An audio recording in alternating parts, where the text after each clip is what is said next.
Hello, everyone, and welcome. My name is Kelly LaChance, and thank you for joining us today for the Native Language Panel Series 2, Teaching Our Heritage Methods for Native Language Revitalization. To start us off in a good way, today, Roger Paul will honor us with words of gratitude. Roger? Jiwliwen. Ichini Westguman. Nagakchikiguisen. Gamodjuliwen a jewel giskak. Gamodjananon as well to multiben, Eliud Pejipid, Sidewen. Nolida has well even Eliazelman a golanke would seed eknijanak. We joke mine. Would you gizi we joke moged, squabanaki, nagap seeded a muskijin oak. Nagagolit binwinen. Would you gizi woldok hadil. Nagan would you come on and seed up a mousuin oak. Nagap seed again bemousuig. Gabi de seed again bemousuigpen. Gilio gun sosik. Julie when I merely egg bemousuag and memkiskak. Commercial as well to multiben. Delay just camille. Lewin. Thank you for letting me say those words of gratitude. Thank you, Roger. Thank you for those words for us today to start us off in a good way. Today's webinar is presented by the Office of Indian Economic Development and is in collaboration with the Bureau of Indian Education. We would like to thank the Bureau of Indian Education for your contributions for today's webinar. We have some housekeeping items to cover. The webinar will be recorded and everyone will stay muted during the presentations. There will be question and answer time later in the webinar, but at any time you can put your questions in the chat. The PowerPoint slides and recording will be sent to all participants, so you will have that to refer back to. Also, look for the survey in the link. It will be available early and later in the webinar. We would appreciate you completing that before you leave today. Thank you so much. And at this time, I'm going to turn this over to Denise. Great, thank you so much, Kelly. Shwant Eskenahay, greetings everyone. My name is Denise Litz. I'm the Chief for the Division of Economic Development in the Office of Indian Economic Development and Indian Affairs. We welcome you to this webinar. Hope that you receive lots of information that's useful and helpful to your language programs. I'd like to just share a little bit about our office for those of you who aren't familiar with who we are. Anna LeBeau is the director of the Office of Indian Economic Development. She is from Omaha Tribe of Nebraska. Myself as the chief, I'm originally from Tuscarora Nation. We're located about 10 miles north of Niagara Falls, New York, but I join you from my remote living location in Virginia. Next slide, please. So in our Division of Economic Development, we have two teams. The Economic Development Specialist team and the Grants Management team each have different functions that they focus on. The Grants Management team is the one that works with our grants, and Economic Development Specialists help tribes that many of them who do not get funded. We want to make sure that people get resources for additional funding, so they reach out to those applicants that are not funded. And they also provide support across our webinars and presentations across Indian country. Next slide, please. So for our economic development specialists, you have Janelle Green. She's from Citizen Potawatomi Nation. She covers the Alaska and Southwest Zone. Jim Henry is Maidu, and he covers the Northwest Zone. Rebecca Horsechief is Osage and Pawnee, and she covers the Eastern Zone. So that's our economic development specialist team. Next slide. Our grants management team is covered by Elizabeth Callahan. She's Choctaw Nation. She's our program analyst. Dennis Wilson is Taos Pueblo. He's our grants management specialist. And then our newest member is Tiffany Roberts. She's a contractor as a grants management specialist. All of them work on all 5 of our grant programs and are bring a wealth of knowledge to cover the grant programs that we administer. Next slide, please. We are also joined and supported by Tribal Tech, the training and technical assistance team. Dr. Priscilla Belize is Oneida Nation. She's the project manager. Dr. Uilani Kaur-Yorkman is the TA coordinator and business development specialist. Dr. Kelly LaChance, who you've already had a chance to hear from, is Confederated Tribes of Siletz, and she's the TA coordinator, native language specialist. And then Freddie Gipp is Apache Tribe of Oklahoma, and he is our TA coordinator and business development specialist. So that's the Tribal Tech team. Next slide, please. I'd like to take an opportunity to introduce my colleague and friend, Dr. Timothy Begay. He's the education program specialist with the Bureau of Indian Education. Tim, I believe, am I turning this over to you? Awesome. Thank you so much. Okay. Good afternoon, everyone. I hope everyone's having a good day. And good. Thank you to my colleagues that I see you all up there. And Happy New Year to everyone. And I hope you all had a new year and new goals and new ideas for the coming year. And I think we're ready to do that with this first language series. I'm actually currently a education program specialist with the Bureau. I'm located in Albuquerque, New Mexico, and home for me is in northern Arizona. I am Navajo, and for my Navajo relatives that are listening, Yate, Tachi mi bashin na kaidna dasichet Islam dashinale. Sadly, don't ho liari nasha the ho ishita. And so that's where just a brief introduction in my language, and so some of the things that we have been talking about with language native language series is that it's became really relevant to what I was doing and with my work, and so we decided to combine our ideas and our efforts here, and the result is this webinar series that we've been putting on. So what one of the things that I learned is that in my work with 96 tribal schools across the country, they have all of them have language programs. In other words, they teach their children native language and culture in the classroom or outside the classroom, and many have teachers. And in some places, language is very much alive. The culture is very much alive. In other places, it's not so evident. And many of them face challenges of not having a teacher, or in one or two places, they have the challenge of not having a native language speaker and the challenges they face. And but many of them do have programs in schools and language classes that range anywhere from 30 minutes a day to 60 minutes a day.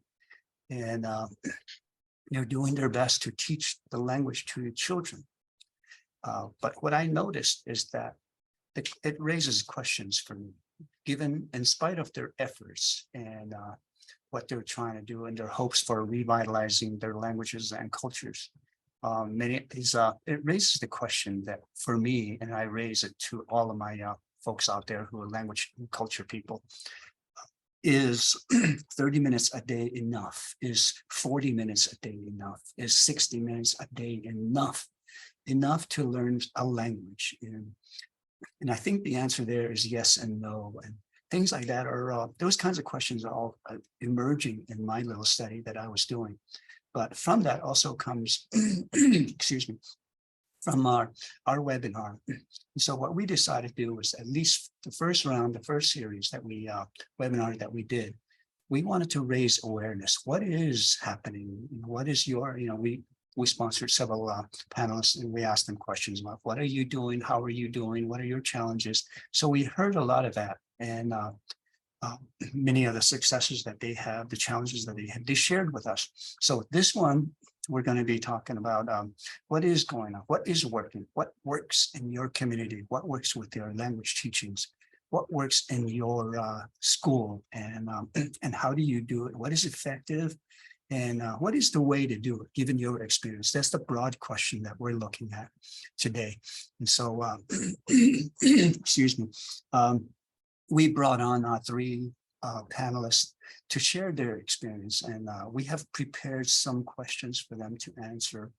And you'll hear all about their points of view, their perspective, their experiences, and what they know, and what they will share with us is what works, what seems to work in their community. And we know that language teaching is different than teaching larger other language, global language, world languages, as they call it. But for teaching native language, it's there's a particular approach that is used and makes it more effective for young folks to begin to understand and learn and want to learn our language. And those are some of the things that we wanted to talk about with our panelists. And we have 3 panelist speakers, and we have prepared some questions for them, and they'll answer as we go along. Okay, Kelly. Thank you, Dr. Begay. Yes, at this time, we welcome our panel speakers, and we want to thank them for taking the time to be with us today out of their busy schedules. The panel represents native language and immersion programs from different parts of Indian country, and we are excited to have this representation for you all to learn more about what other native language immersion programs are doing. We welcome Roger Paul, Lisa LaRange, and Gailesh Bamalam. Each panelist will be doing a 3 to 5 minute overview of their program. Later in the webinar, you'll have the opportunity to ask them questions. So add those into the chat that you would like to ask. We have a lot to cover today, and we're going to go ahead and get started with Roger. Do you want me to do my presentation now? Because not that introduction. Yes, so I introduced you, and so you can talk a little bit about your program with everyone and what you're doing there at Indian Island School. Ah, good. And then later we'll get into the panelist questions. Oh, Nita Dungok, see that when? I want to tell you that our language program, I work at a small island school. Well, it's a pre-K through grade 8 language class. And we have a native studies class in our school too. We have only around 100 students and are on a small island community of about 900 people. Nagaya, the community is the only Penobscot community left in the world. And the local language is not just Penobscot though. We have large numbers of Passamaquoddy students, some Wolastoqey, which is formerly known as Maliseet, and a few Mi'kmaq students. All of those languages are Algonquian based and come from the same base of people we call Squabanock-Eeg. The English term for that is Wabanaki, and we teach all dialects in that language family. My position is actually the Wabanaki languages teacher, and we have a native studies teacher, Devin Downing, who teaches culture. Even though they are classified as 2 separate classes, Tim, plug your ears for a minute. I think we all know that it's impossible to teach one without the other. We both actually teach language and culture. We teach separately, but plan our lessons together so we can reinforce one another. Between the 2 of us, each grade gets us at least 1 hour of Wabanaki culture and or language a week. And that's it. 2 half-hour sessions are the basis for the instruction time. The lower grades, though, get me for more time during their regular English classes. And when I say English classes, that means any class other than our Wabanaki languages class. We call it immersion time. It's not real immersion, but it's the closest thing that we can kind of pretend is immersion in our school. The upper grades also get a cultural field trips and activities every other week on Fridays for the whole Friday. Our principal and especially our school board require as much culture and language as possible. The community here has only 2 speakers left of the Penobscot dialect, and neither I nor Devin are one of them. It's considered to us an urban area, and families don't get to practice cultural activities on a regular basis. The other 4 Wabanaki communities in Maine are in various stages of difficulty and disappearance, but not as critical as this community where I teach. Our lessons are basically vocabulary. We teach the colors, animals, and all other junk that everyone else is told to teach by their English-based education system. But we set a basis for the vocabulary, and we scaffold new and more specific words each year as they move up. And the reality is we have not created a fluent speaker from this way of teaching. We have found that comprehension is what we can aim for at best. And we found that their immersion time actually and their extracultural lessons seem to be paying off. I also teach at a couple of the state universities and also seem to see my former students from time to time. They really do well, mostly because they choose to be in my class, as opposed to when they were in elementary school where it's required. Some of them actually continue to follow their language journey and cultural knowledge through their life. I've been teaching long enough to see some of my former students working for tribal organizations as language or cultural directors. There was one organization our school contracted from Southern Maine for professional development webinars, and the cultural awareness person was one of our former students. It's hard to learn cultural awareness from a person parroting the lessons we taught her in our school, and it's hard to keep a dry eye when we're listening to her teaching the lessons we taught her. There's another private organization locally who has one of our former students as the language coordinator. She's not completely fluent, but she does have us on speed dial. Going back to the extra 2 hours or so a week that we spend with the young ones that we call immersion time. It's basically time we spend with the classes on their other school subjects or on recess or on during lunches. It helps the students with their English-based lessons when I'm there to help not only the teacher, but actually I only respond to the students when they use the language. And they'll ask if their teacher is busy, they'll say, Mr. Paul, and I'll look over and I'll say, "Get say?"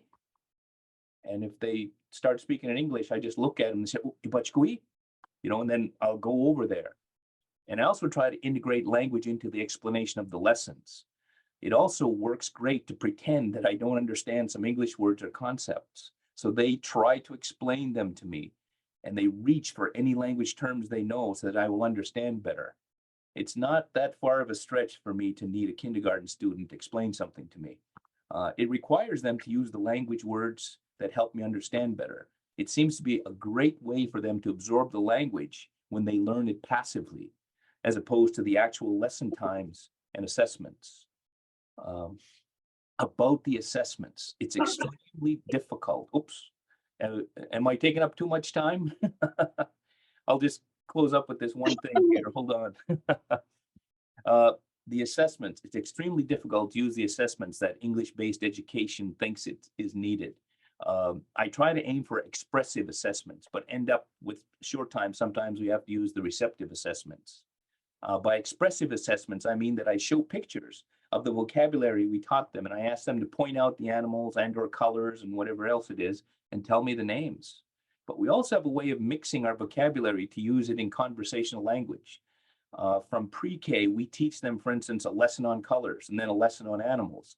And then we'll mix the two and teach them how to say what color the animals are.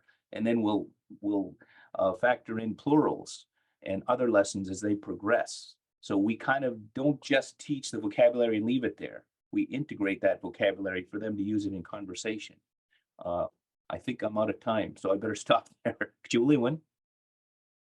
Oh, thank you, Roger. Thank you for that. We appreciate that. So our next speaker is Lisa Larange. Bonjour, Bebamashikwe, Indigenous and Dudame, Odawazaga Gunning and Dunjaba, Wadu Kudaring and Dananoki. Hi, my name is Lisa Larange. I'm from Lakudere. I'm the director of the Wadu Kudaring Ojibwe Language Institute. We're located on the in northern Wisconsin on the Lakudere Ojibwe Reservation. We operate a total Ojibwe immersion school serving students in kindergarten through grade 9. We were founded in the year 2000, so we're going on 24 years of Indigenous education through our language. It was founded by a group of first speakers, elders, parents, and language activists. The mission is to create proficient speakers of Ojibwe, grounded in local language, culture, and traditions. So science, math, social studies, all academic content is taught through the Ojibwe language. Our students who graduate have high levels of Ojibwe proficiency, and they do well in their subsequent English medium schools. We also begin teaching English language arts at grade 4. And our curriculum is land-based, and much of our instruction occurs outside of the classroom with an emphasis on learning by observing and doing. So our students learn Ojibwe through culturally and environmentally revitalizing activities that integrate core academics. And during the fall, our students learn to harvest wild rice. In spring, they learn to tap maple trees and make maple syrup. And our teachers prepare them for these activities through scaffolded activities in the classroom prior to outdoor learning, so that the students have like a base comprehension and a basic tool set on how to be active participants in learning, because it is so different being outdoors. So the next slide, we emphasize, we learn by doing and working together outside the classroom. We adjust to patterns and cycles that are not dictated by the calendar, which we call the harvest mentality. So it's not really a field trip experience like it is in most schools. It's actually the entirety of the season of the harvest. So like one year we spent 5 weeks in the sugar bush because it was a really good year for maple syrup. But it's rooted in our origins, and that's what we base our curriculum on. It really validates and reaffirms like that this is what we're supposed to be doing, and we're here, and this is what we're supposed to be doing. So the implementation of mentored mixed age cohorts between our K through 9 students, the older students take on more of a teaching and mentoring role, helping the young ones. This helps set the tone for the entire school year and builds a very cohesive social dynamic. And the last slide we have here, it's an image that we chose, petals of a flower that indicate, although our primary focus is K-12 education, we hope to go to grade 12. It's really evolved as a regional institution for Ojibwe language revitalization by creating immersion teachers and providing technical assistance to other language and immersion school programs in development throughout the nation. And that's Lisa, you. You're great. Oh, thank you, Lisa. Thank you so much. We really appreciate that and sharing about your program there. I'm sure folks will be really interested in learning more about that, as well as the program with Paul. We are putting links into the chat, so you'll be able to go back and refer to those links for the programs that are being presented here today. Thank you so much, Lisa. So our next presenter is Gailish Bomlin. Daha Scushi Gailish, Stayu Kushi Bomlin, She Nili Chandan Dani nationally, Didan Cotton Hot Sasta. Hello, I'm a person, my family name is Bomlin. I'm a person who descends from the village of Nili Chandan, and I currently live in Crescent City, which was a different village, but neighboring. But we're in Northern California, and when I mean northern, like we're far northern. We're most of our Aboriginal territory is in Oregon. I am a language teacher for the Ottawa Dani Nation. I've been teaching, this will be my 12th year teaching, and gone through a lot of different ways how to teach and how to learn. But we like to do domains and in immersion, so you become fluent in a small domain, and then like what Roger said, we do the same kind of thing. We scaffold. We start simple, and then we get to more complex as the lessons go on. We generally I teach at the high school right now, and we assume you don't know anything at that age, and then we build from there. But we have been doing cultural activities for years now. And it's interesting because like this is the first year a lot of our high school students are all participants in our previous activities. And it's nice to see that the kids that participate in our cultural activities are progressing much faster than children or students, language learners who have not taken our classes. So we do 5 days a week for an hour. So I get a good amount of time with my children, my learners. And so we generally start with like reading and writing, and then we go over the content we'll cover. And then we spend a good chunk of time just doing the activity of the set task for the day. So, and then our current next project is what I've been wanting to do is put language back into our environment, because we've been teaching in the school system in rooms for a long time, but none of our languages were developed in a room. Our language was developed in the environment, the sound of the wind, the sound of the river, the sound of the animals, the ocean, all those created our language. So I've been working on our next project is to take all of our language into the environment where our language is created. So that's kind of where we're heading in the future. And language in the environment, but also to assist in people's learning path is we have an online searchable database. And also in the process, we're working on some more comprehensive grammar books, because my real big goal is to have like an AI language teacher, because our database can already do that, but we just have more extensive grammar, and then we'll be able to construct a language AI teacher. So that is also my goal for language learning. So creating opportunity to use language, and then giving people resources and those opportunities. So that's kind of where we've been at. Yeah, so there's a little synopsis there. Yeah, so some of these is the activities. This is like we have a lot of canoe projects going on, where we have a program of people carving traditional canoes. So this is an example of taking youth out in the slide here in the boats, and talk about them, and talk about our landscapes and how like a redwood tree for us and what it means. Like our houses are made out of redwood trees, our boats are made out of redwood trees. They support somebody every aspect of our life. So just trying to get children to use those and those environments, and then just have knowledge. Yeah, this is I think it's 5 minutes. It's pretty hard to try to fit everything in 5 minutes, but yeah. Oh, thank you, Gailish. Thank you for that. And we'd like, again, to thank our panelists, and for your beautiful sharing of your, immersion programs and the work that you're doing.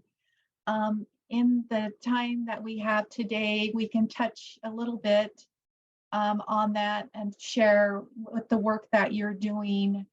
And we really appreciate you being here with us, and for everyone attending today. Moving forward, we do have questions for the panelists, and this goes along with our theme. And so at this time, and so you'll be able to learn some more information as well from our panelists today. So at this time, I'd like to pass this over to Dr. Begay. Thank you, presenters, and thank you for sharing your programs and all that. What we would like to do, the next part of this presentation, is to we have some questions prepared, and our panelists will answer each of these questions in their own way, and then once we're done with that, we'll move on to the next one, and at the end, we'll open the questions to the audience. So the first question here you see on here is that, what innovative methods or technologies have you found effective in enhancing native language immersion efforts and engaging a broader audience? And we'll go in the order that we present, Roger, Lisa, and Gailish. Okay, go ahead, Mr. Paul. Oh, Julie win. Well, I thought of this question, and I have to first of all admit that we don't have what you'd call a real immersion program. I mean, we are trying to do the best we can with immersion, And I'm sure all of the language teachers out there know that what we're doing, we have to kind of make the trail as we're going. And there's no curriculums that are already out there that we can follow, but we all help one another. And that's what's good about webinars like this. One of the best things that we've been able to do is to try to follow the immersion. We know how effective that is. And there's some schools in New Brunswick that of people I grew up with that have successful immersion schools. So we try to integrate that into this classroom setting. And it's almost like we're all given a box of matches to build houses with, but we can do it. We do our best. And one of the methods we use, I have to say, what I found over the years, the best way to teach someone to be fluent is to find a student who's eager. It's a little hard to find in elementary school settings because they're all required to be there, and we're dealing with social media and television as competitors. So we have to get their interest. What I found is I integrate the living language with them. We take themes, like for instance, we just finished a month of December theme that had a lot of Christmassy things, which is in their surrounding lives. And we put language words and language statements and teach them about that. And we also teach them about our perspective versus the dominant culture perspective. And so a lot of that they get interested in, and a lot of that they really wonder. One good example is like one of the words for our language is for Christmas. Nibaimian. Nibaimian is our word for Christmas, and everyone, they don't plug it in as, oh, that means Christmas. They plug it in for what it means. It literally means the time they go in and pray at night. And so we have to explain that in great detail so they not only get to know the word for Christmas, but they understand the perspective from the ancestors of how they came up with that name. And the month of December, actually, too, we talk about the month of December. Bunamwi Gizus, and Bunamwi Gizus actually is the moon of the tomcod, and that's when they come and run in the rivers and streams here at this time of year. And some of them has families that still go and gather tomcod. So that, as close as we can get it, we try to make that language something that they learn and they can plug it into their everyday life. So not only are they learning all of these things that the vocabulary says they learn, but they're also learning things that they can use every day. Jiwiliwin. Lisa?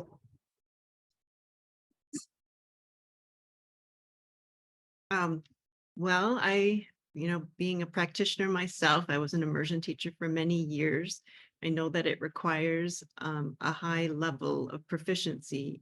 Going into a classroom and developing my proficiency was one of the most challenging, stressful things in my life. So over the years, one of the most effective methods for enhancing our efforts is we've kind of developed a grow your own approach to developing teachers, because many people want to work here at Watukodani because they believe in the language and our culture and our mission.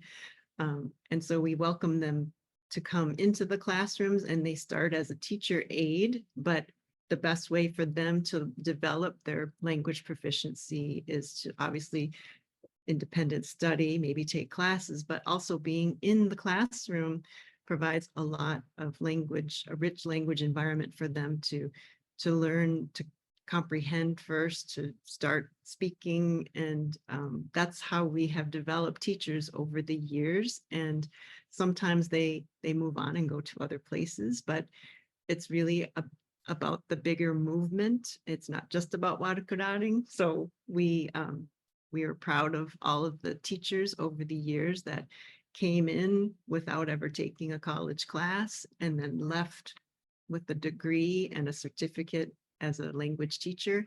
And they were able to grow their skills both in language and teaching while they are here.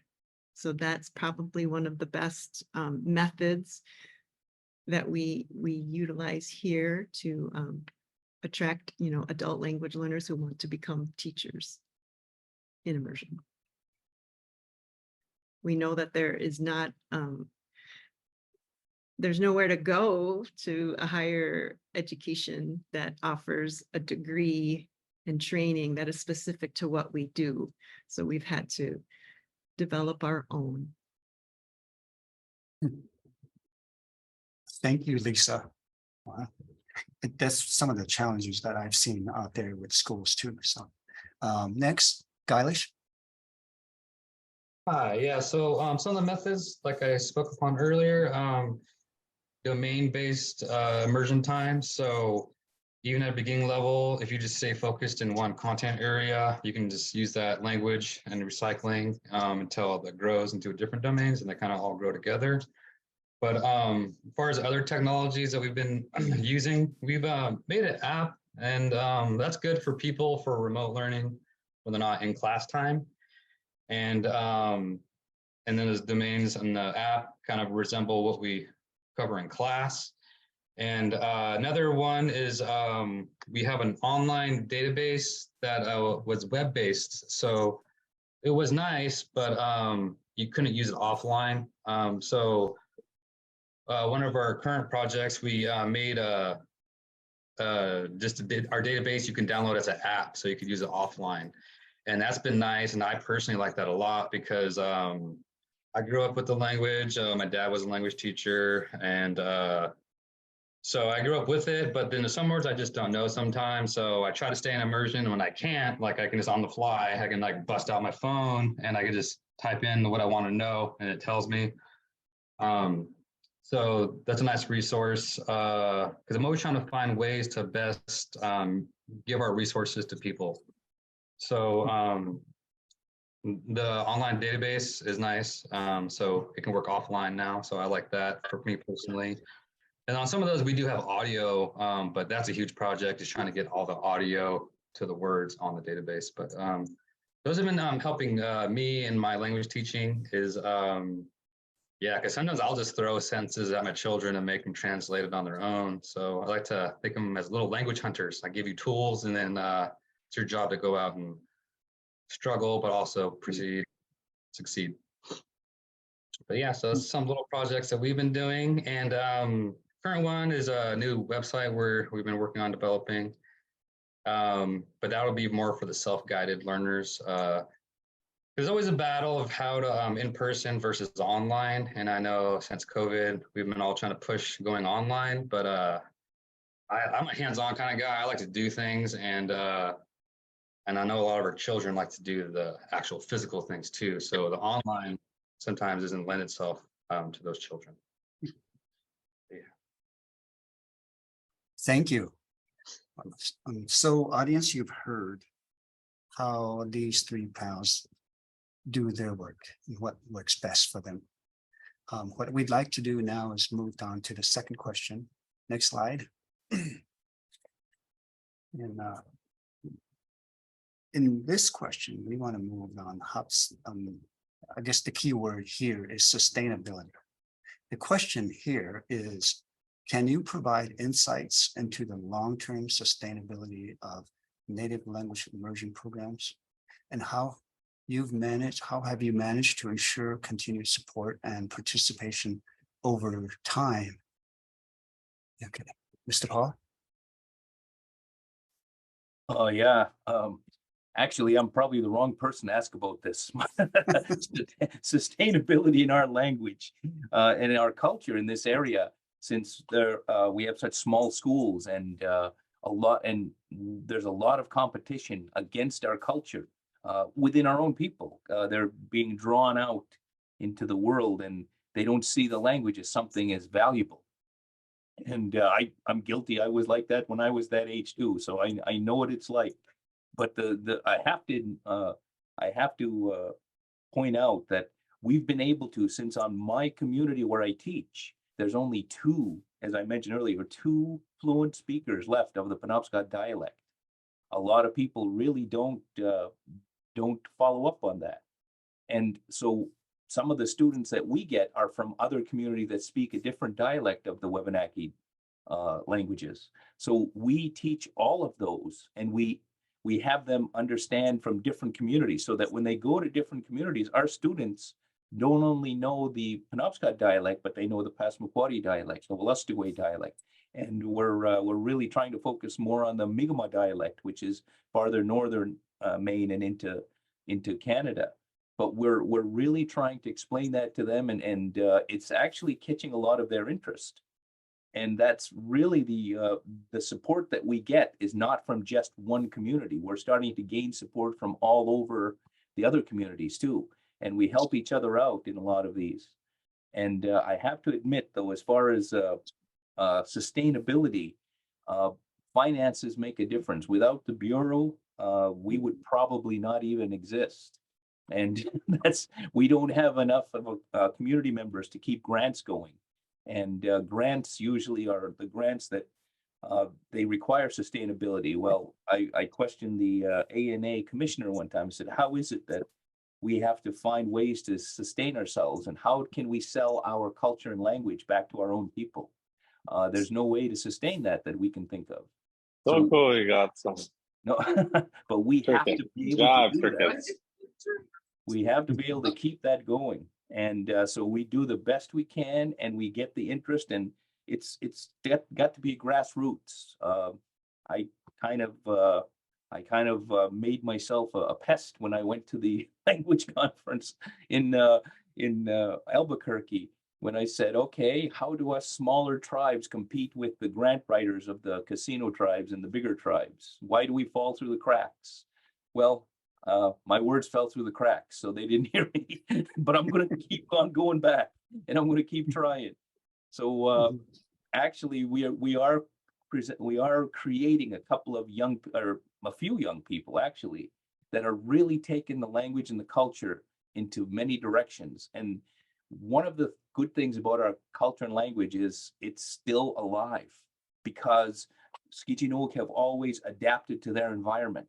The next generation is adapting their language and culture to the environment that they live in. And that's really the only thing we're hanging on tight to keep our language and culture sustained. Julian, I better stop there. Thank you, Mr. Paul. Wow. Having to sell our language to our own people, that's a sad case. It's sad to hear that, but that's prevalent in many tribes today. Times have changed. Okay, Lisa. Yeah, I hear you. When you talk about funding and grants, and we need funding to keep our programs and our schools going. So it is, I think, frustrating sometimes to have to hustle for some money. And it almost is unfair to have to compete with other tribes and other communities, because we're all doing what we can to save and revitalize our languages. So that's the down part about fundraising and trying to keep our programs going. But what I was going to say about our program, our school here at Le Coudray, is that when we enroll students, we're really enrolling families, and siblings are given priority to enroll once they come. We have provided some support for our families through language classes and just opportunities to get together. We're really developing some community engagement activities that we do in our school. We're launching a game night for our students and families to learn Ojibwe with each other.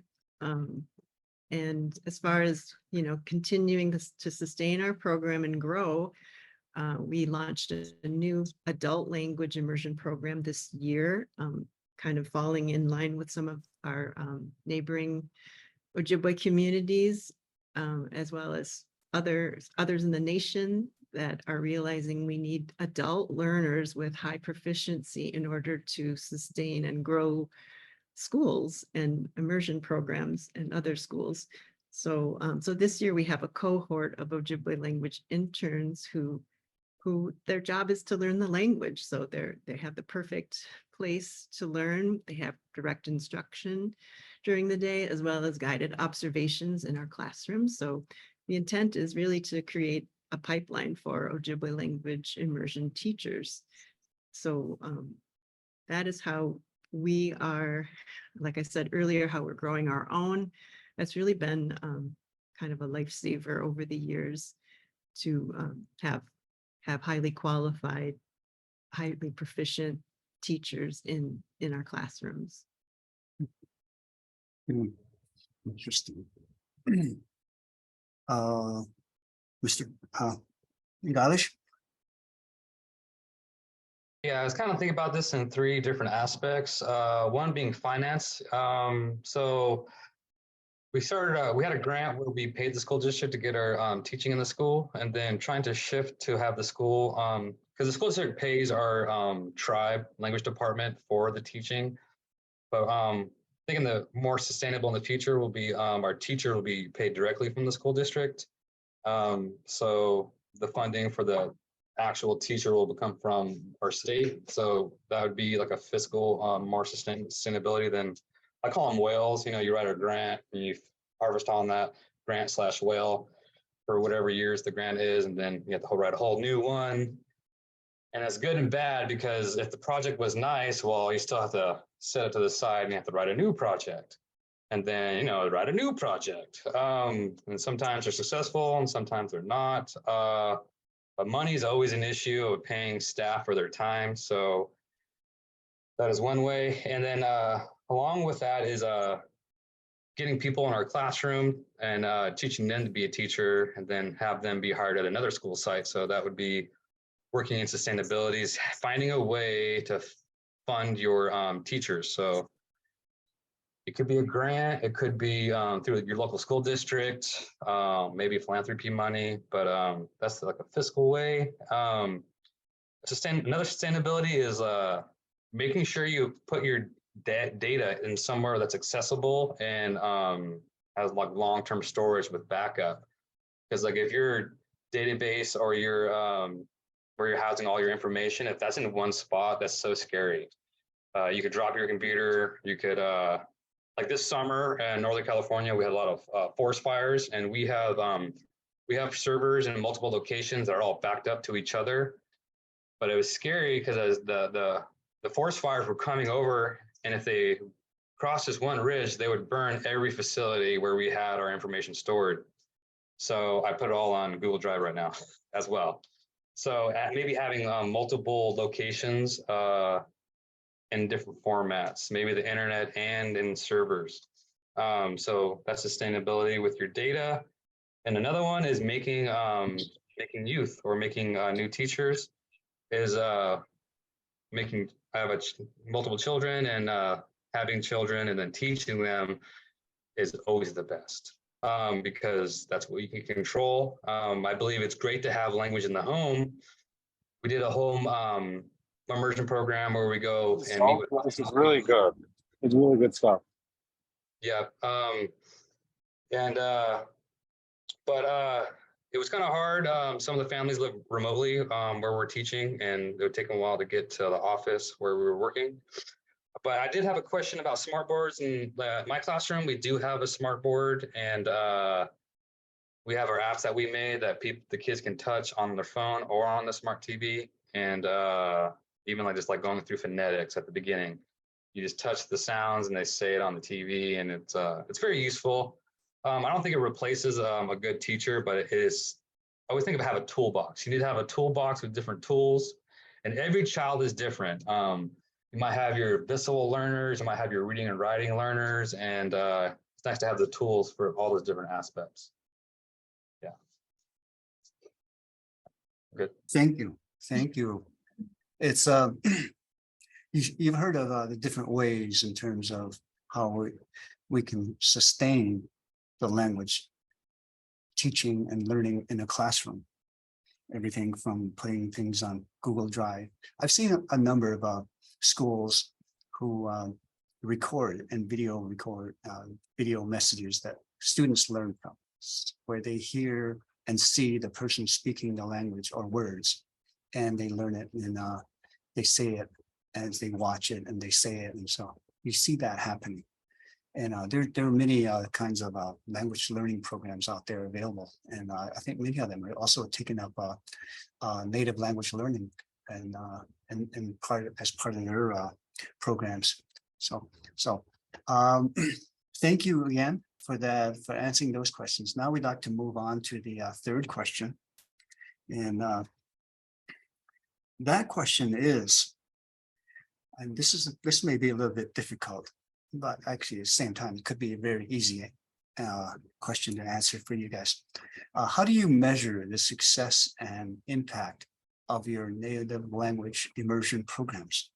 And what metrics or indicators do you use to assess progress? Mr. Paul? Oh, this one I like better than the other one. No.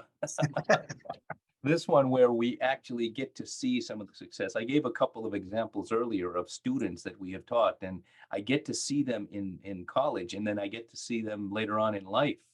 And those, to us, is our measure of success.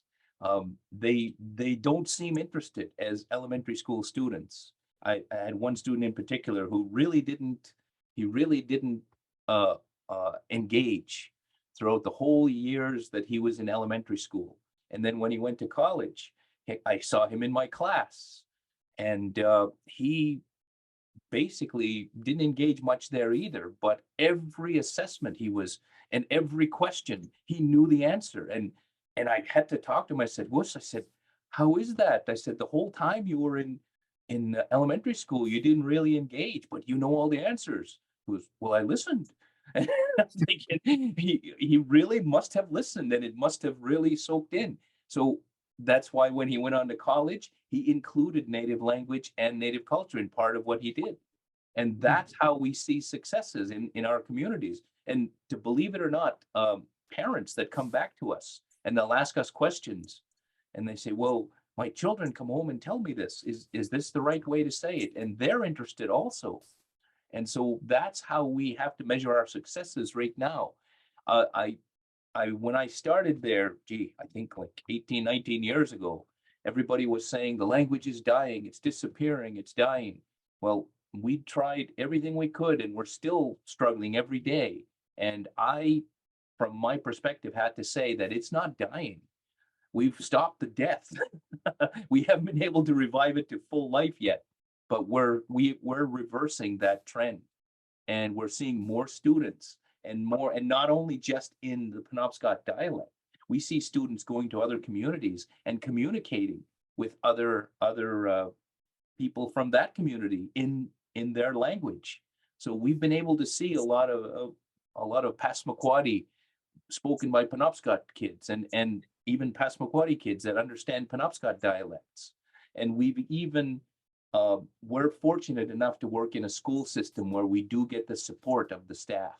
Not all of our schools in Maine Indian education get this full support of the staff, but our staff reinforce the language. They learn the language too, along with the students in our elementary school.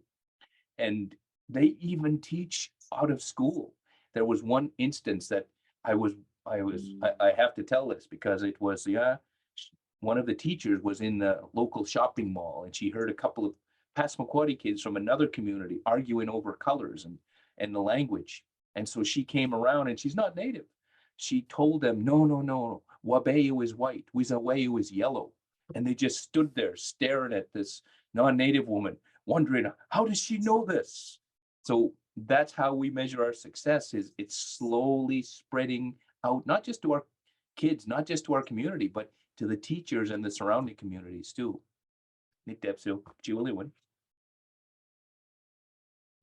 Thank you, Mr. Paul. Okay, Lisa? Hi, yeah, I like what you have to say about that, because we also hear children and their families speaking Ojibwe in the community, which is a way to measure success in our terms, from our standpoint. I recently ran into a former student of mine who I had in preschool, when I taught preschool, and she works at a local restaurant in town, and we spoke to each other all in Ojibwe. She's in high school now. So But another way we've measured the success is when our students who attended Wadukadaring, they return to us as teacher aides. We have 2 this year. We also see some of our former students having their own children now and speaking Ojibwe to their children and then choosing to enroll them here at Wadukadaring. And we also know just from our community being small that we hear about some of the work they're doing. One of my former students is on a tribal council in a neighboring Ojibwe community. So we know that they all attribute their knowledge of the language and their experience at Wadukadaring as being impactful in their adult lives.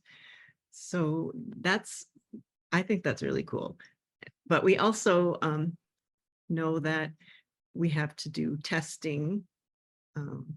Our students are required to take standardized tests, and we participated in a national study of Indigenous language immersion schools.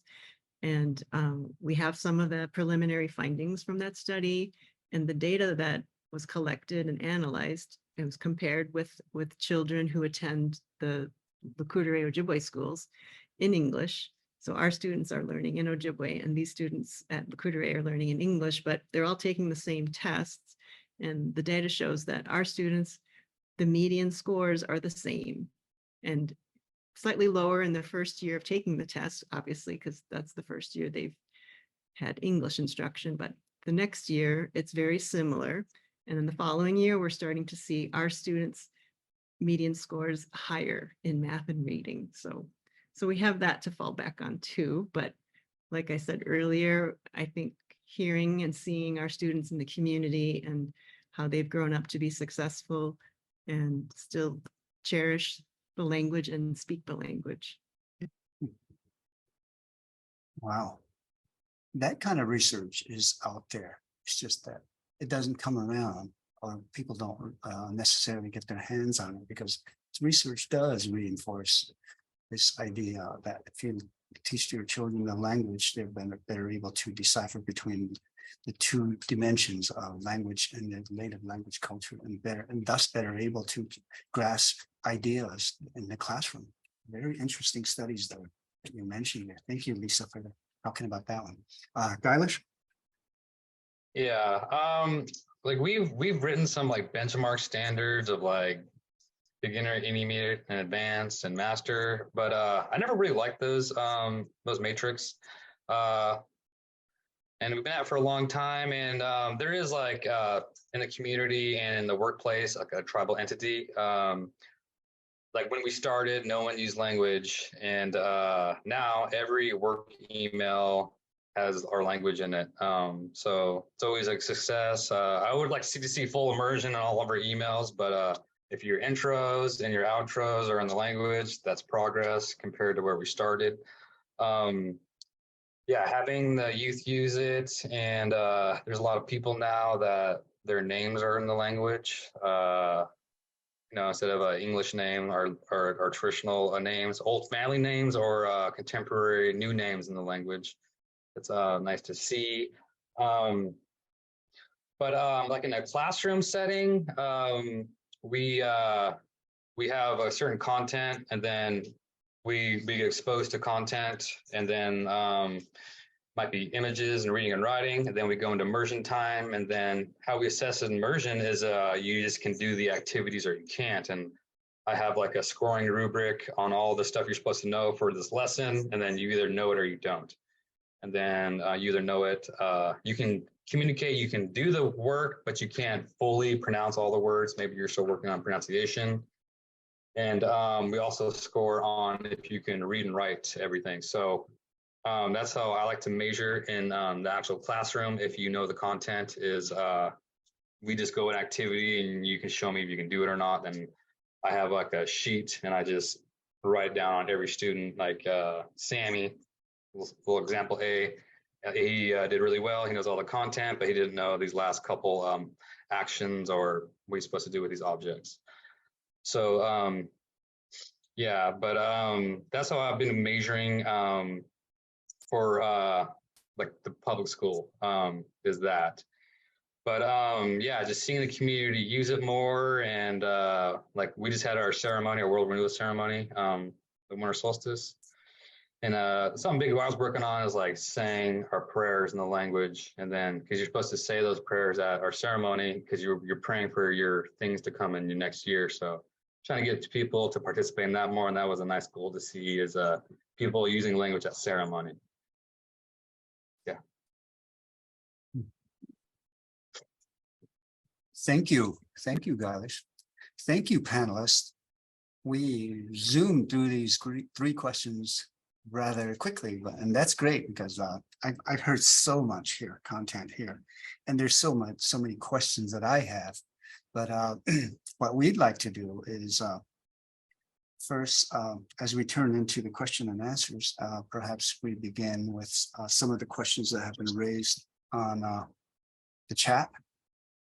And I think some of the questions will be particular to a presenter, and what we can do is just open it up to I'll raise the question, I'll read the question off of here, and the panelists can respond to that as they wish. Either one of you could, or all three of you could.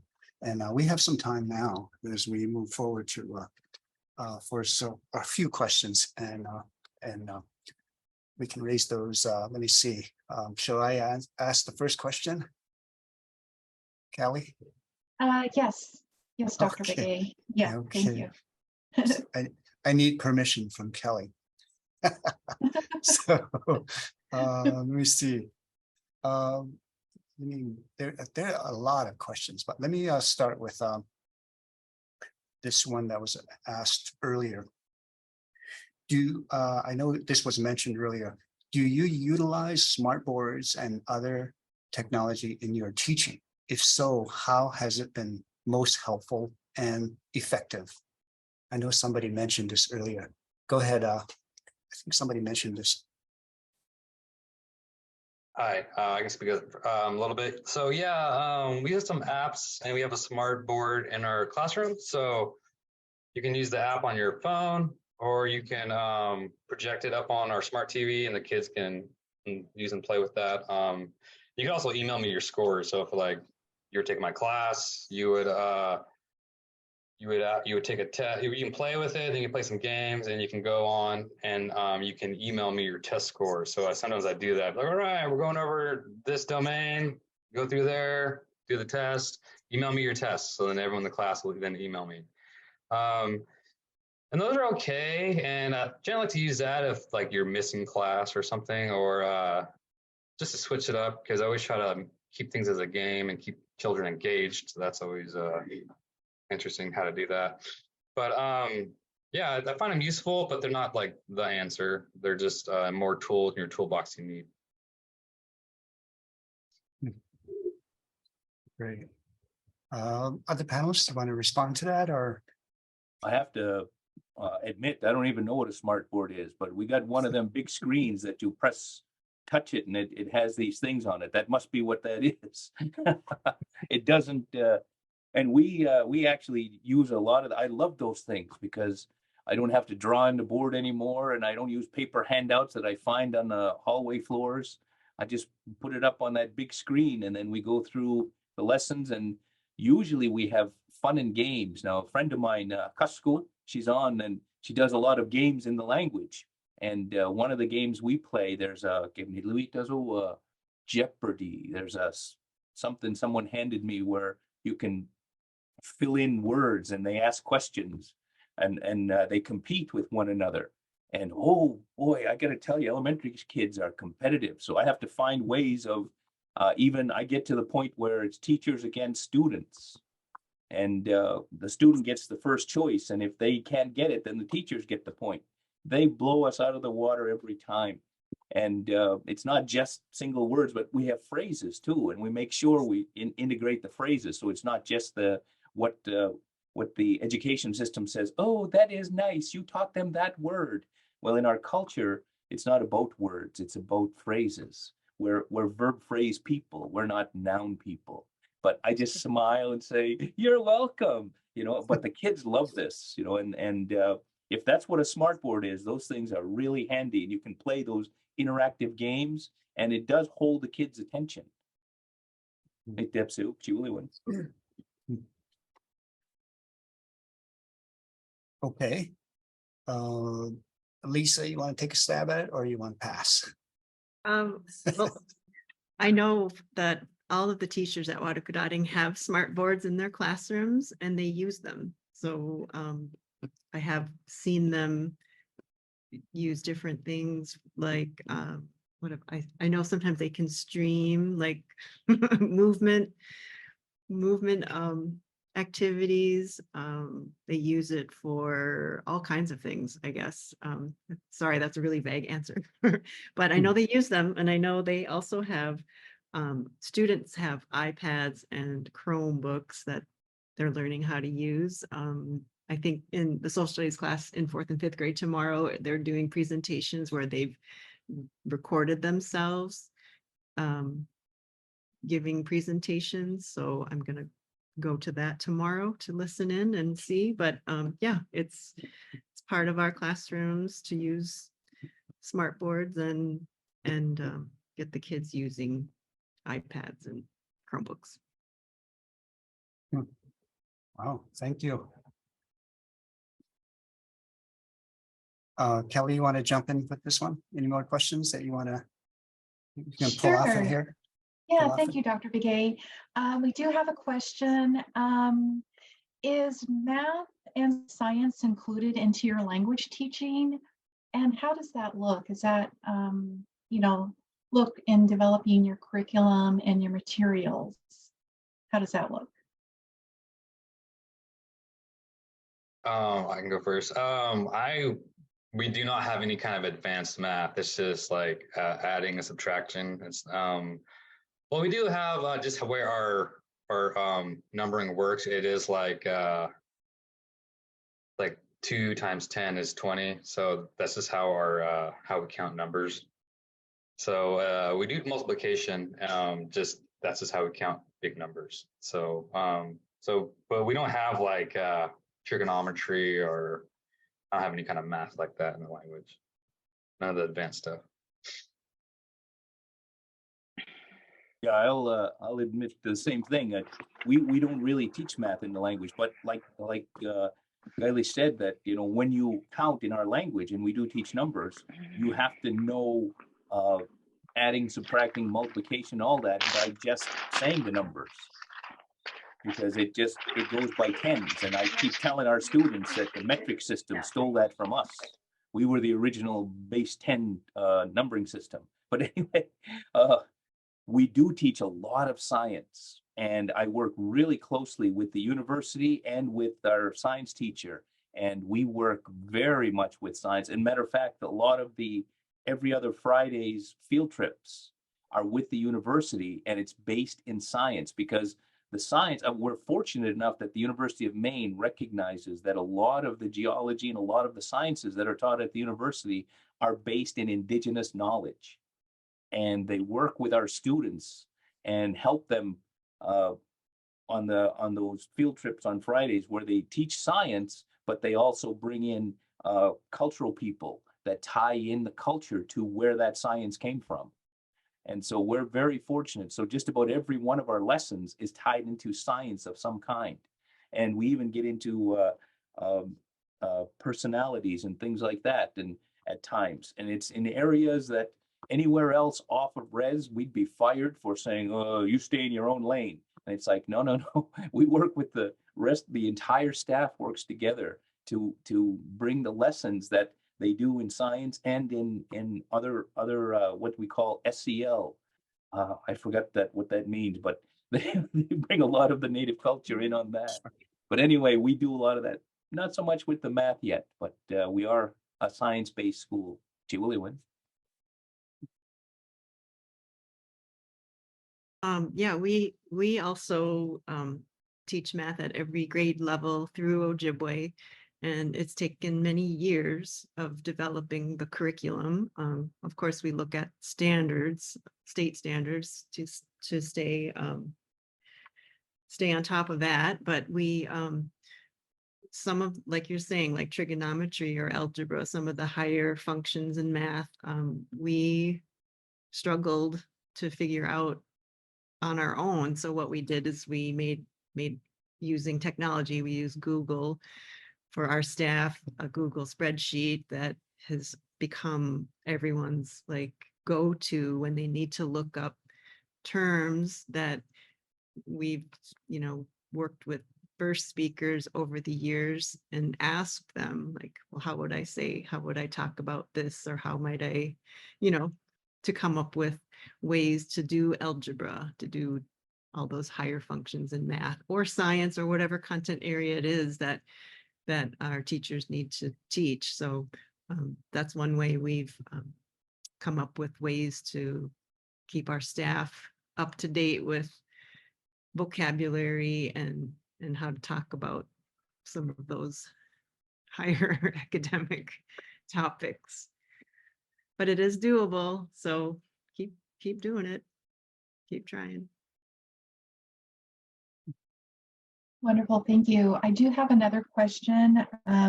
We'll take this quick question.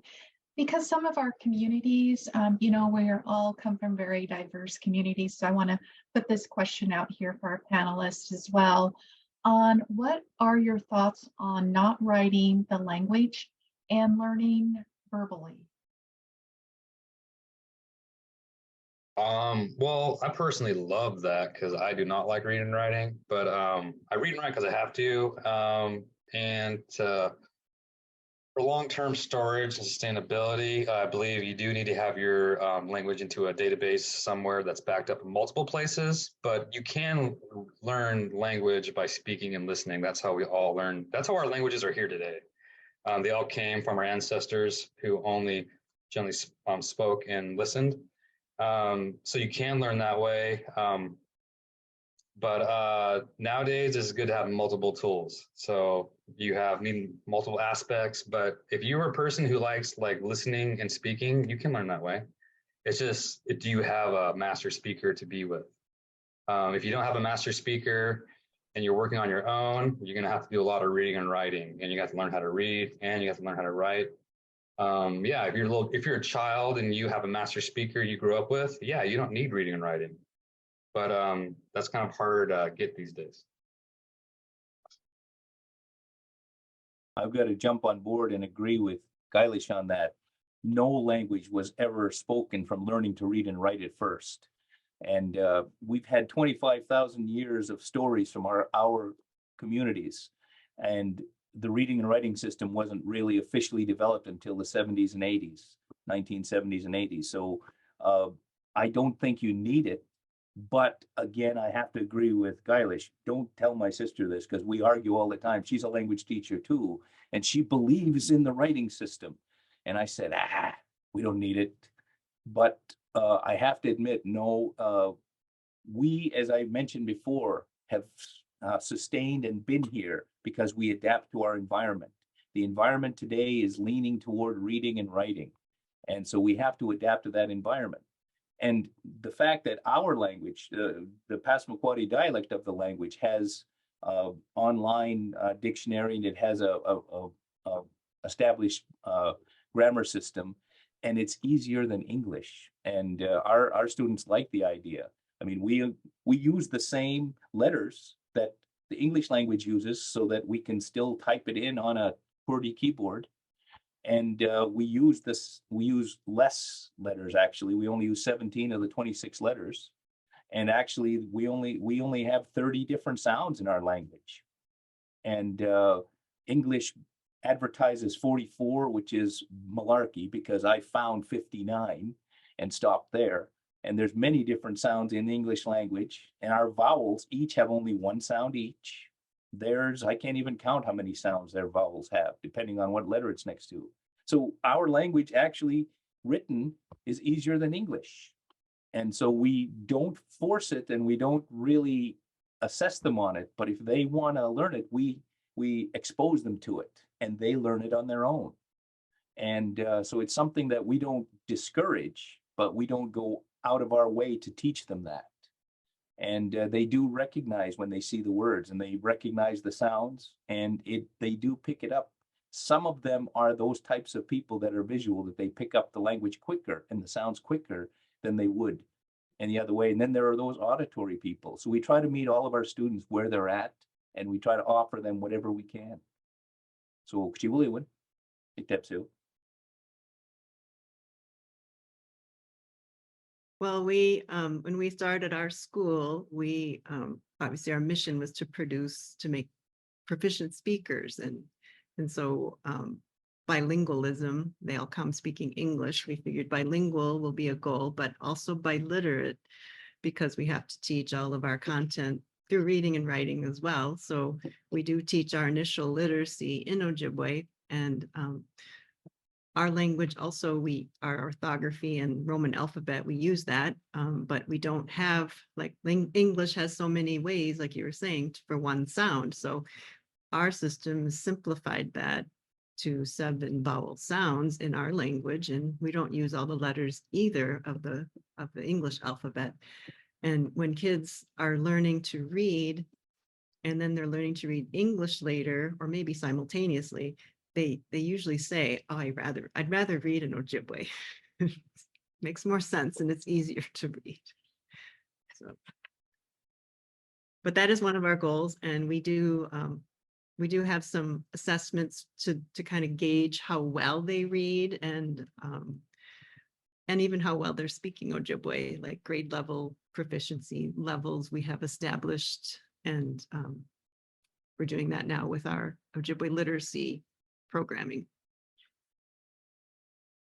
Yeah, I'd like to hop in there. Our writing system is amazing because our sounds only make one sound. Like in English, like the letter A makes 5 sounds, and it's so confusing. Like I have my daughter's in 1st grade and she's going through her sight words in English, and it's so confusing. But like our language, it's always, you sound it out and you can actually just write it out phonetically. It's amazing. Yeah, kind of like you guys were saying. Wonderful. Thank you, everyone, for this great conversation that we've had to this Q&A.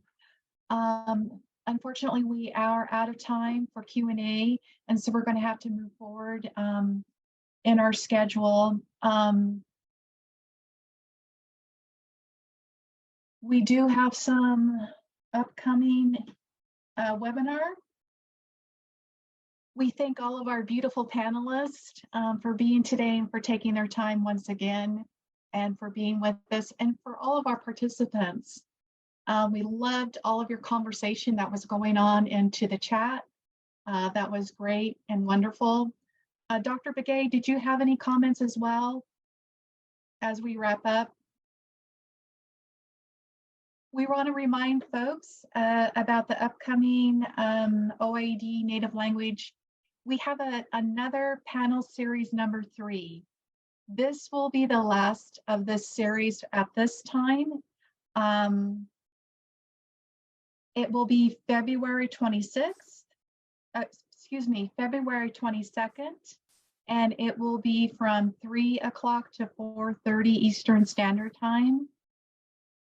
It will be on empowering generations, building successful language programs. The webinar will concentrate on the development and management of successful language programs, offering insights into the journey by discussing successes, pitfalls, and obstacles encountered.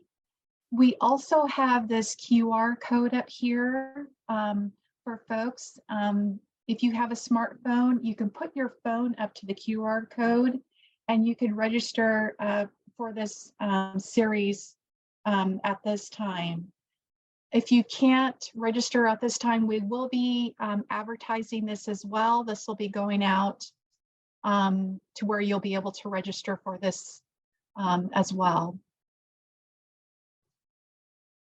We also want to let you know that we have some other upcoming webinars on February 6, 2024 from 3 to 4:30 p.m. Eastern time is the Indian Business Incubators from start to finish, analyzing tribal business incubation. We also have the QR code up here to where you could put your smartphone up there to register at this time as well. But this information will be going out as well, so you'll have another opportunity to register. And just as a reminder to please complete your survey. If you have any suggestions for future topics, for future panelists, to please add those in there as well. We would love to hear any feedback that you have on any topics or any speakers or any programs that you would like to learn about as well. So at this time, we are at the end of our today's webinar. I know it's been a short a short time that we've had with each other, but we thank you once again for coming and having this discussion with us today and with our panelists. We hope to see you for panelist series number 3.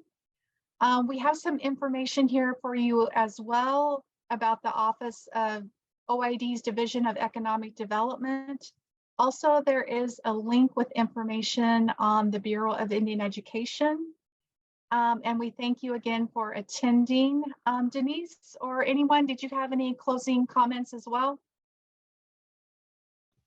No, just would like to thank everyone for joining. We hope that you found this helpful and would very much like to thank the panelists that presented. You did a fantastic job. Enjoy the rest of your day and wish you all well. Take care.